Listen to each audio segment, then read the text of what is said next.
Good evening, everyone. I am going to do a quick video update for GoFundMe, Good Life Cat Sanctuary. We just got a new donation. Thank you very much. It's been a little challenging to get some donations. We're not admittedly a formal cat sanctuary, but we do care for over 15 cats out in the rural area of Brown County, Ohio. And so every little bit helps in order to help any cat. So thank you very much. It's spring. A lot of our cats are actually pregnant. And the logistics of trying to get them fixed is, well, challenging. So,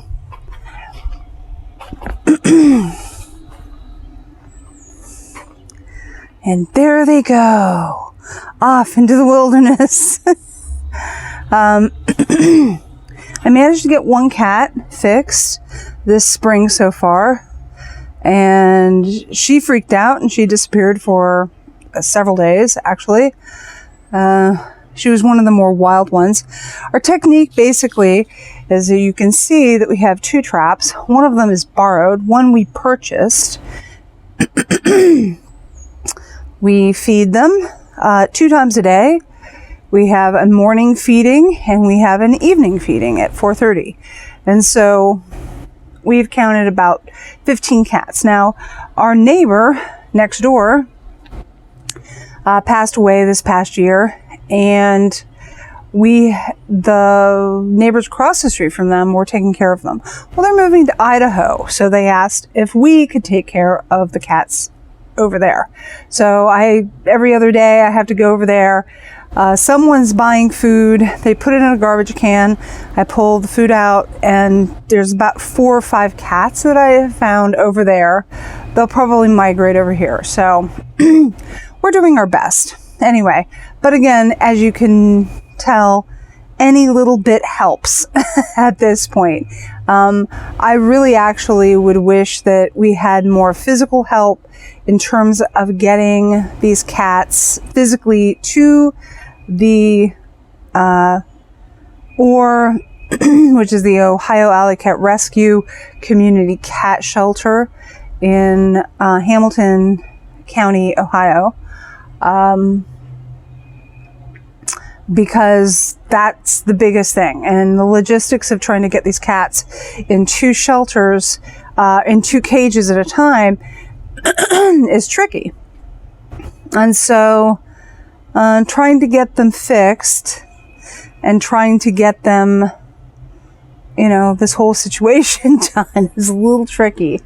So that's really what would really help. In terms of getting them fixed, I mean, it can be as low as 0. Well, actually, depending, it can cost at least $10 to get them fixed, especially if the cats are pregnant, which the last cat that we fixed was pregnant. And so we actually had to pay $10 because they give them fluids, etc. So the sooner we can get them, if they're not pregnant, that's the best way.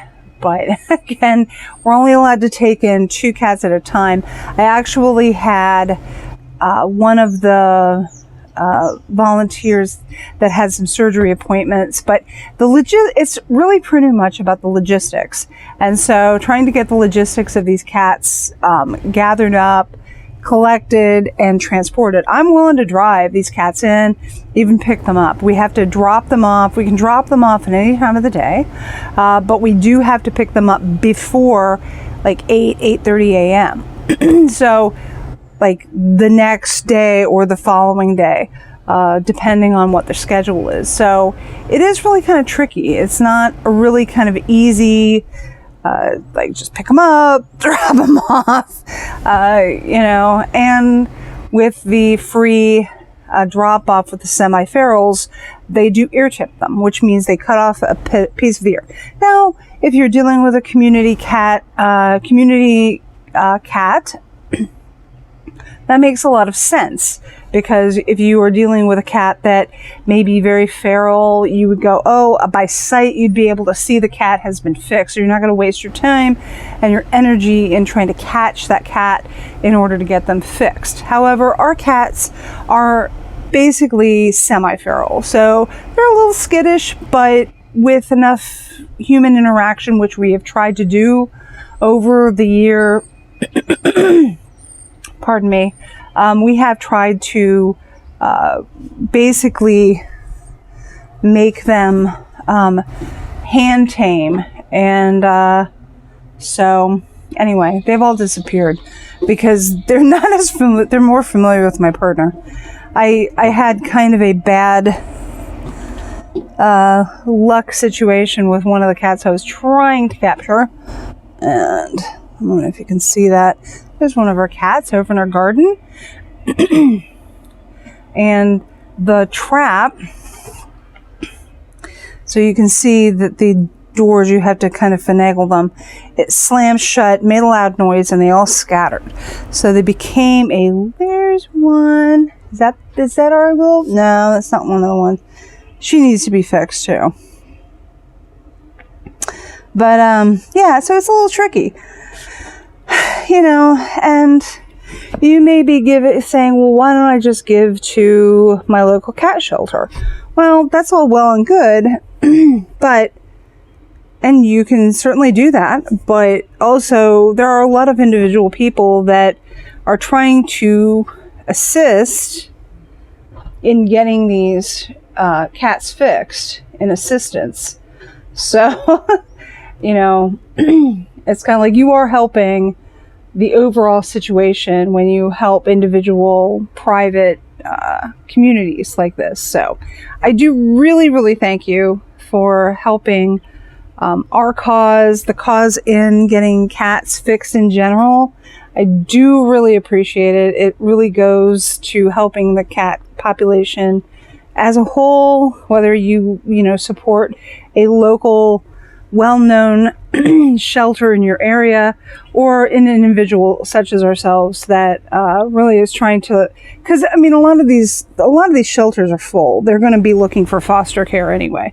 So if you look at it, we are basically a foster care family, and we're trying to help out and assist these local shelters because they're full, they're busy, they've got their hands full. So if you help us, you're helping them too. So and this is a legitimate operation. We're not trying to scam you or just take your money or whatever. We are trying to get these cats fixed and trying to help them not breed anymore. So and it is expensive, and our funds are tight. So anyway, anything that you can give can help. There is Squeaky. We've got the one that we adopted, Panda, in there. They are siblings. We don't really have a name for this one.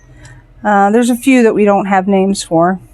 This is just Gray number 3. Most of them we've had names for, but that one's Squeaky. Say hi, Squeaky.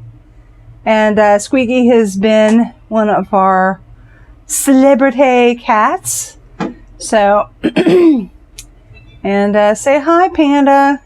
And we've named Panda because, number one, he kind of looks a little bit like a panda bear, but also because he was born in the pandemic.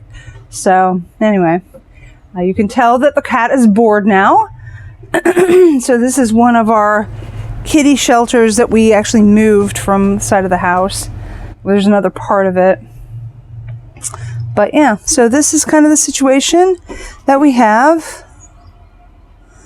This is the cage that we sometimes can kind of use to trick the cats to go in there.